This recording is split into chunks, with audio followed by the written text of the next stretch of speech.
ஆன்மீக பரிவர்த்தனை சேர்ந்த அனைவருக்கும் வணக்கம். நம்ம இன்னைக்கு பார்க்க போறது தசமகா வித்யாக்களில் இரண்டாவதாக வரக்கூடிய தாராதேவி.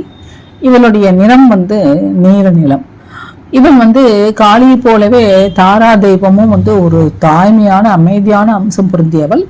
இவள் தன் பக்தர்களுக்கு வஞ்சகத்தின் கொந்தளிப்பான அந்த கடலை கடந்து ஞானம் அப்படிங்கிற அந்த கரையை போய் அடைவதற்கு உதவுகிறாள் அப்படின்னு சொல்லப்படுகிறது. இவள் சில சமயங்கள்ல சிவனுக்கு பாலூட்டுவது போல சித்தரிக்கப்படுகிறது. நீங்க அந்த படத்தை தான் நீங்க இப்போ ஸ்கிரீன்ல பார்ப்பீங்களே.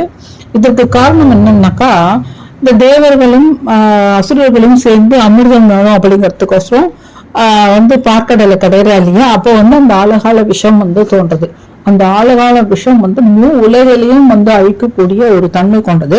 அதனால சிவபெருமான் என்ன பண்றான்னாக்கா, இந்த உலகில் இருக்கக்கூடியவர்களை எல்லாம் காப்பாற்றும் பொருட்டு அந்த ஆழகால விஷத்தை அவர் குடிச்சிட்டு அவர் மயங்கி கீழே விழுந்துறாரு. அந்த மாதிரி மயக்கமடைந்த சமயத்துல இந்த தாராதேவி தோன்றி அவரை தனது மடியில வச்சுட்டு அவருக்கு பால் ஊட்டினார் அப்படிங்கிறது வரலாறு. அவருடைய அந்த பாலில் இருக்கக்கூடிய அந்த குணப்படுத்தக்கூடிய சக்தி தான் சிவன் மீண்டும் உயிர் பெற்று இருந்தார் அப்படின்னு சொல்லப்படுகிறது. இதுதான் இந்த தாராதேவியினுடைய வரலாறு. அடுத்த தேவியாகிய திரிபுர சுந்தரியை பத்தி நம்ம அடுத்த வீடியோல பார்க்கலாம். நன்றி, வணக்கம்.